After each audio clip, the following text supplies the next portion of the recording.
السلام عليكم ورحمة الله وبركاته. شكراً لصاحب السمو الملكي الأمير فيصل بن سلمان بن عبد العزيز مستشار خادم الحرمين الشريفين رئيس مجلس أمناء مكتبة الملك فهد الوطنية على هذه الدعوة. شكراً لكم أصحاب السمو المعالي على حضوركم الكريم، حياكم الله جميعاً. مرحباً بكم في هذا المساء المفعم بالثقافة والعلم وشمولية المعرفة، برؤية طموحة تستشرف مستقبل التفاعل الثقافي بمعايير عالمية، ورسالة تستلهم الدور والمسؤولية، وهيكل يرتكز على أعمدة المكان والزمان والمحتوى. تأتي مبادرة حديث المكتبة لتكون منصة دولية لتشارك وتبادل المعارف والأفكار والتجارب، وتحويل المكتبة إلى جسر بين النخب والمجتمع في حديث يتجدد كل شهر. البداية رحلة عبر آفاق التقنية مع الخبير العالمي مارك جيتي رئيس مجلس إدارة شركة Getty Images، وهي شركة رائدة متخصصة في المحتوى المرئي. الدكتورة الهنوف بنت محمد الدباسي المدير التنفيذي لحقوق المؤلف والتصاميم بالهيئة السعودية للملكية الفكرية ستقود المشهد في نسخته الأولى. تفضلوا. بسم الله والسلام عليكم ورحمة الله وبركاته. حياكم الله اليوم معنا في جلستنا الحوارية مع السيد مارك جيتي. المارك جيتي هو الشريك المؤسس ورئيس مجلس إدارة Getty Images. طبعا اليوم حنا جلسة حوارنا راح تتكلم عن تجاربه، خبراته في إدارة أحد أهم الشركات في مجال المحتوى المرئي، وتحديدا في القطاع الإبداعي. So today we're delighted to have you in Saudi Arabia. Thank you for inviting me. You are a visionary leader and a pioneer in the world of visual content. Mark is best known as the co-founder of Getty Images, a company that revolutionized the way that we access and utilize visual content with a keen eye of innovation and a deep understanding between the intersection between technology and creativity. Mark has played a significant role into shaping the stock photography industry and influencing the broader media landscape. Mark began his journey when he co-founded Getty Images in 1995 alongside Jonathan Klein. Together they built a company into a global powerhouse, offering a high-quality visual content to consumers around the world.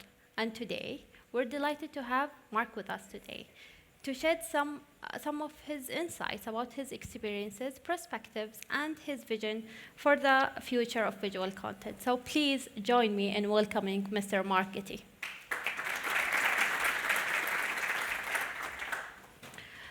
And I would like to ask my first and fundamental question, which is the concept of connecting users and creators may not be familiar to many people. Especially when it's dealing with visual content. So can you please shed some light on this industry, which is the stock photography industry?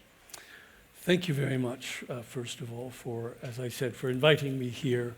I've been here slightly less than 24 hours, and I'm overwhelmed by not only the welcome that my colleague Patrick Maxwell, who's here somewhere, and I have received, but by the extraordinary energy and dynamism that I see around me everywhere in Riyadh.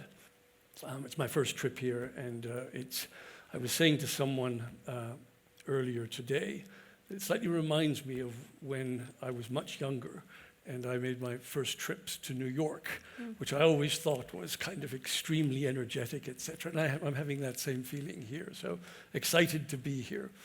The story of putting together creators with the end users of their products at Getty Images is like all of these sort of corporate stories, full of some things that are true, some things that you expected, and lots of things that were accidents along the way. And you just hope to survive them. Exactly. But we began this story 30 years ago next February.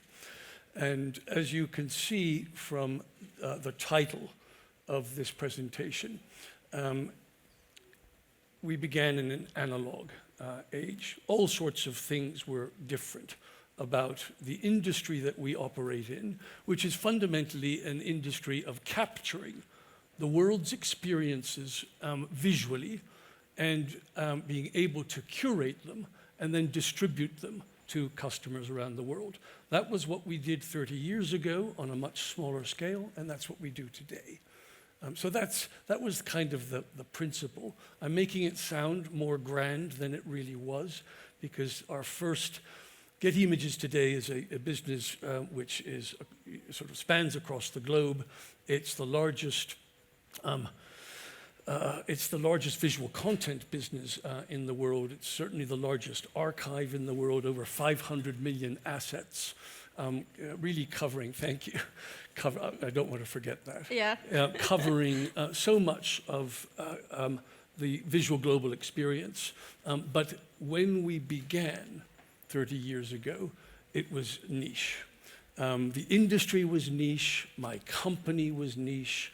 I think even the way we thought about how we would develop in the future had blinkers on it. We didn't really realize how transformative the next 30 years would be. I think we've lived in the most extraordinary times.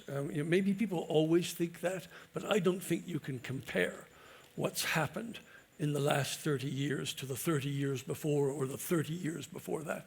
The sheer pace of change is overwhelming. And I think that if I had to finish this talk right now, I would say that our great achievement in these 30 years was just surviving. If you set out 30 years ago and you knew what was coming, first of all, you would never have done it, because it sounds impossible with all that transformation. I'll give you an example. When we began our collection of images, let's call it our library of images, was 28,000 pictures. That's it, 28,000 pictures. It supported a decent business. Today, our collection of assets is 500 million. Pictures. Our average selling point, our average price point in 1995 was just shy of £1,000 per picture.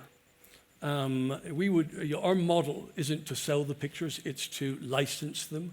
Think about it as almost a rental of the picture. So you can license the same picture over and over again to lots of different customers for their different needs. And so you took £1,000 and you were able to multiply that on a small base of pictures. What's happened since then? Really what's happened is technology has exploded, the internet happened, and pictures are ubiquitous, photographs are ubiquitous. There are 1.8 trillion pictures taken every year. There are 57,000 pictures taken every second. That's 57,000 more pictures right now. That's twice the number of pictures we had in our collection at the time. So the market has exploded, and our number of assets has exploded. Our number of customers has gone through the roof. But when these things happen, another thing always happens. Your price goes way down. Yeah. So that we've seen you could call it a commoditization of imagery in the period. And so to go back and say that it's just satisfying enough to have survived is true. because usually when you have a business where the price collapses from just under £1,000 per image to just about £1 per image today, Yeah. that's the end of your business. It's over. But being able to adapt to all of the changing circumstances produced by changes in technology has really been the story of Getty Images. The fact that we're still here and we still have an exciting product, an exciting service, and a workable business model in the face of all this change is really what I'm proudest about. Yeah, but I don't think that Getty Images is surviving. It's thriving. Well, that's not for me to say, but I'll make sure that I tell it to everyone in the company. Thank you. Then what inspired you to establish Getty Images in 1995? I worked in banking, and I left university, went into banking, and I was always impressed when I was in banking by my customers, by the clients that we worked with, because they always had these exciting businesses. And I was an investment banker. I worked on a lot of different projects over time. And every project I worked on was being driven by these interesting entrepreneurs. And I thought, I want to be one of them, not one of me in the future. I want my own business. I want to build it. I want the sensation of having something that's mine. And so that inspired me to set up my business. It did not inspire me to set up Getty Images. I didn't know what I wanted to do. I didn't know what company I would end up owning. But that's what started the ball rolling. Though as a user of Getty Images, I told you that I used one of the pictures that it was on Getty Images website for my book, and I would like to thank you for that. Thank you. Having an easy access for wonderful photos in which that we can license it legally and pay for the consumers, pay for the right holders. It's Yes. a fundamental thing. Though it leads me to my following question, which is the key moments or decisions that actually shaped the country's trajectory. Like, what were they? I'm going to try pressing one of these buttons and see if I think Patrick would like that. Patrick might like that. This I've already touched on a moment ago, which is just the huge changes in the industry, what you could call the stock photography industry. In the main, our business is composed of two different types of photography.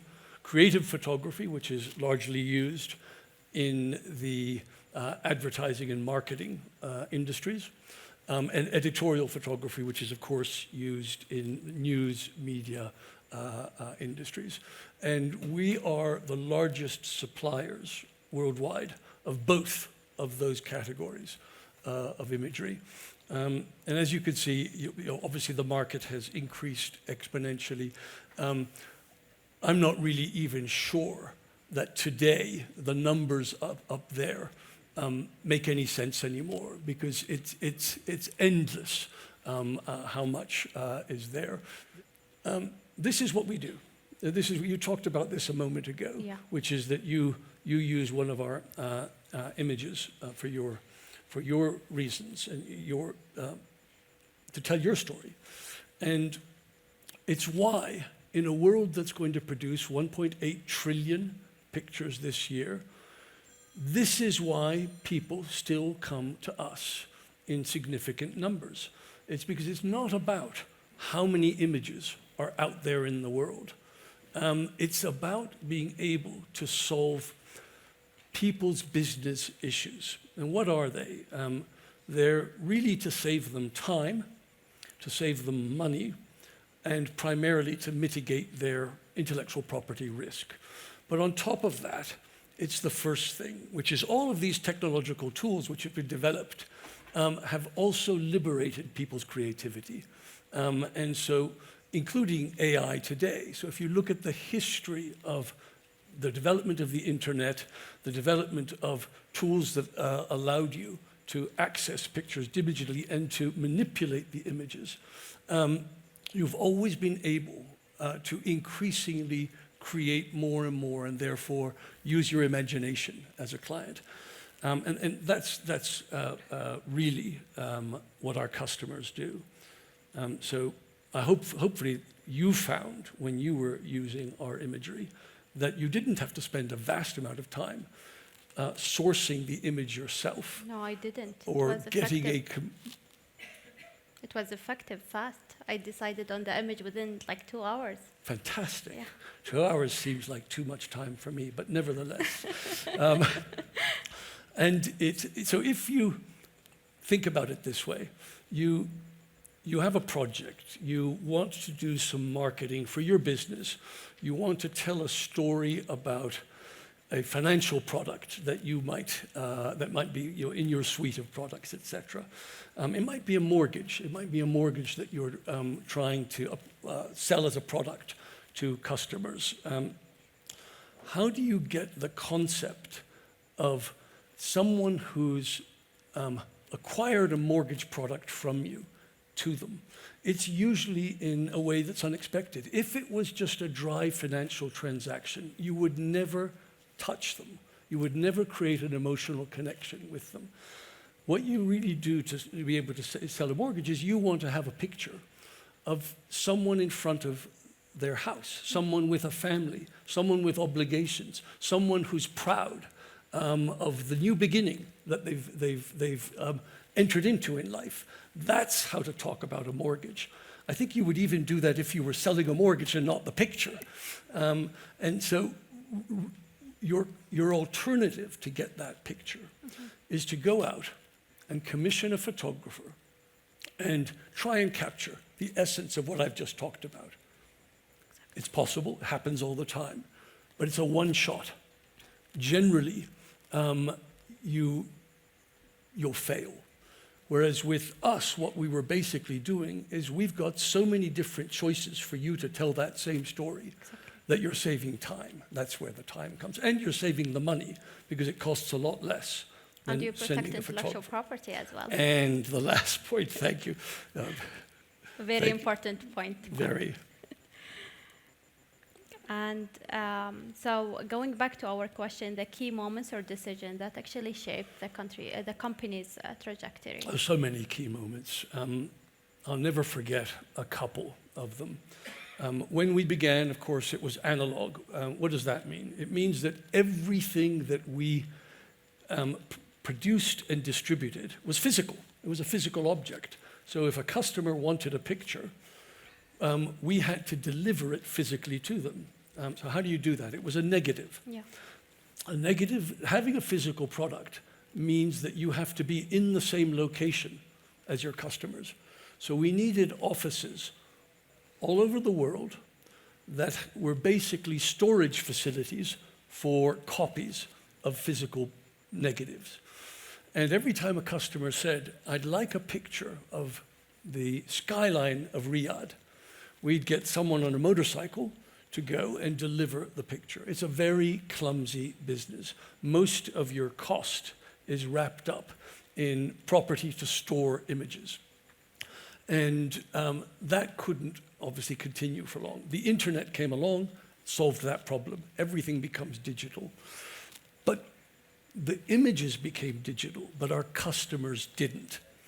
That was a slow part. So one key decision along the way, I went to see a customer in Paris, and she was in charge of the educational publishing department of her publishing company for the pictures. She would source the pictures. So if you think about educational publishing, encyclopedias, school books, history books, etc., they would source a lot of pictures from us. So I went to visit her. I told her the day before that I wanted to see her, and I came to visit her in her office. She had set up on her desk, on a big work table in the office, hundreds of photographs, which she was using for her publications. And I looked at them all, and I said to her, after looking at them, I said, these are great, thank you very much, but I don't understand something. And she said, what? I don't understand why some of them aren't ours.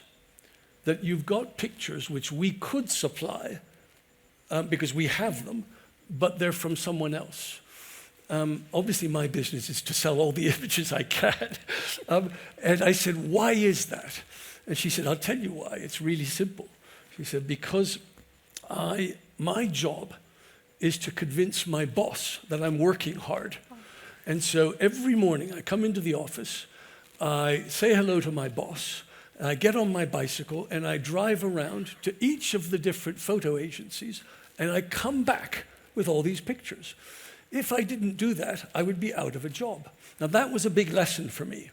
I learned a lot from that conversation, and it changed a lot of the way in which we approached how we did our deals with not just publishers, etc. I hope she had a long career after that. But nevertheless, that was a big decision. But the biggest one by far, the biggest risk I think we took with the business early on was in 1996. I think you remember Netscape went public in 1994. That was the light bulb moment in the history of the internet. And I realized in 1995 when we began Getty Images that that was going to transform everything. We were, all of our headquarters, all of our key people, all of our management was in London. Wonderful place, great people, etc. But all of the development of the internet was happening in the West Coast of the United States, primarily in Seattle. And so we had a weekend meeting. Actually, I do remember where, near the airport at Heathrow in London.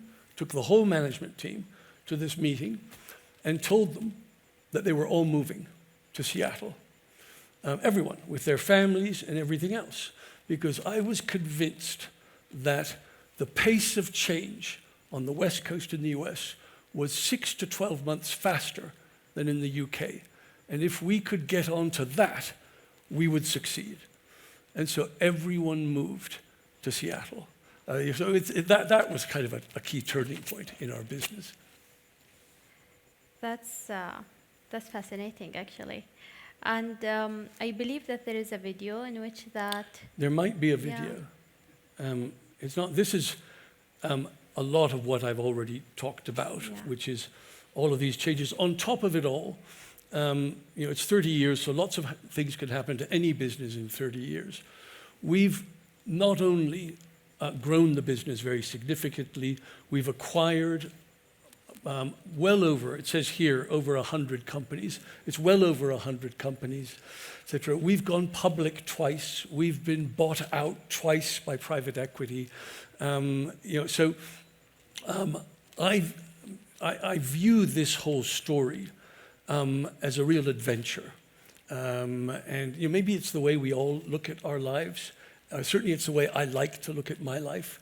And the Getty Images story for me has been this wonderful adventure with his constantly producing new challenges, not the least of which is, of course, today, AI. But this, I think, is the video you were referring to.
does a much better job than I do at telling the story. And I believe that there is another video as well in which that. I think so. Yeah. This will probably just bore everyone, but the kind of the glue that makes Getty Images work is how we manage to create an enormous amount of content with our many photographers, videographers. We have over 500,000 contributors. Those are photographers and videographers around the world. Actually, when you add Unsplash, it's about 800,000. Of those, 80,000 are exclusive to us. In other words, they don't photograph for anyone else. We have all sorts of fabulous content partners. You saw some of their names appear on the screen there, the Disneys, the BBCs, the AFPs of the world. That all gets produced on the right and moves over to our distribution platform, which is supported by effectively this tech down beneath, to customers around the world. So no one in our industry has this scale and can produce. I mean, last year I think our customers downloaded 100 million images from us, and so the scale is really pretty remarkable. I think that's another video.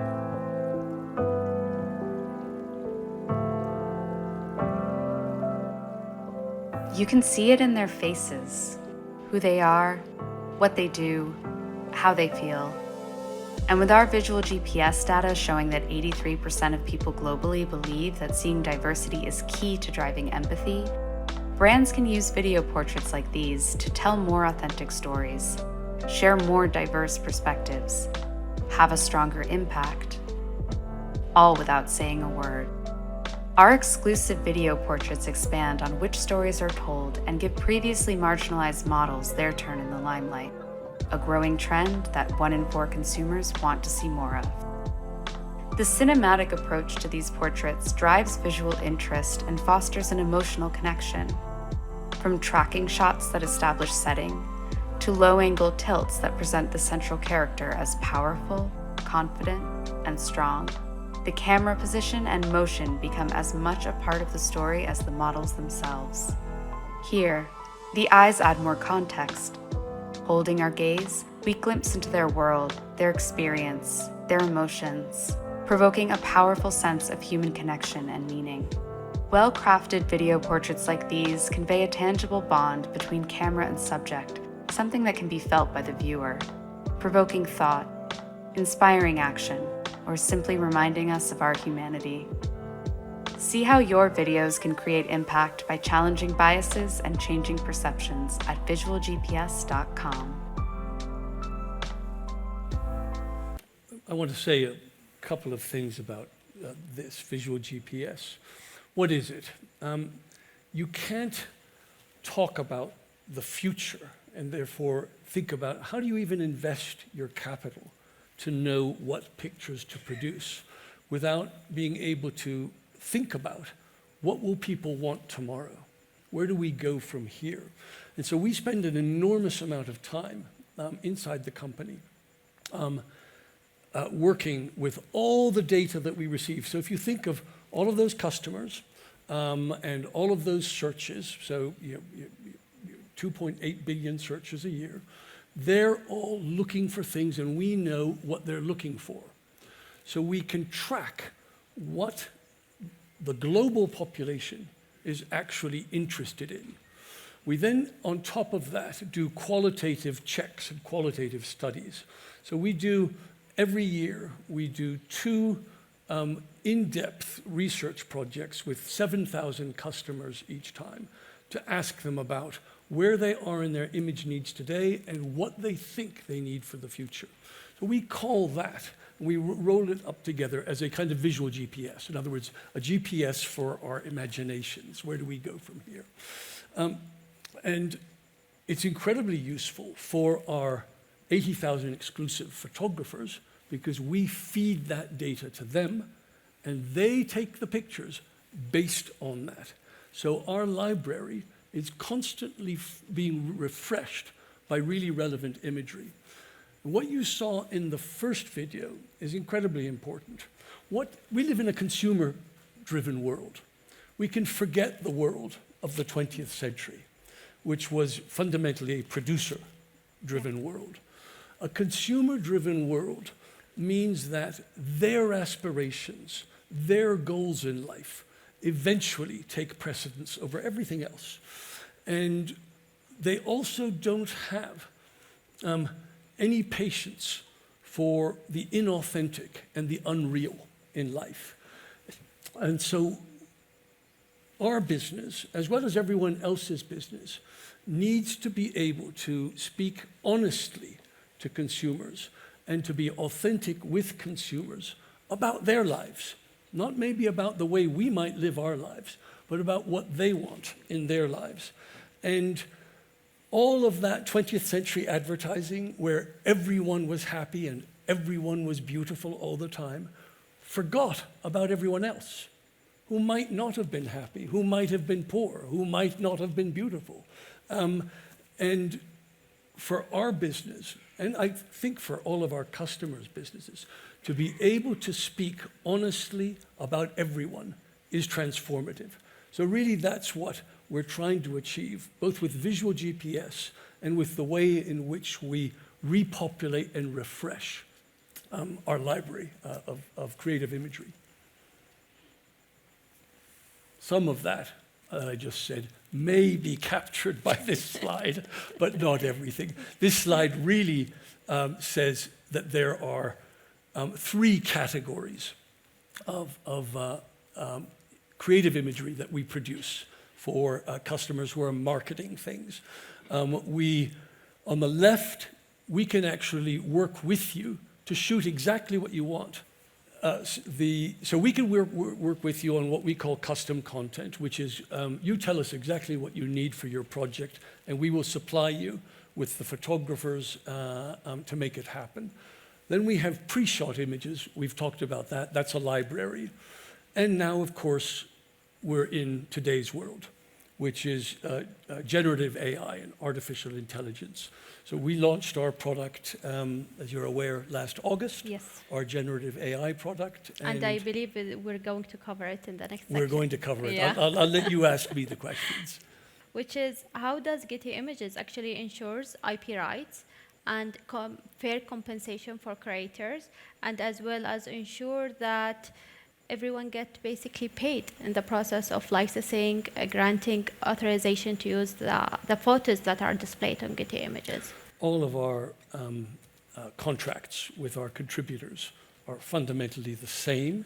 Mm-hmm. They're contracts where we split royalties with them.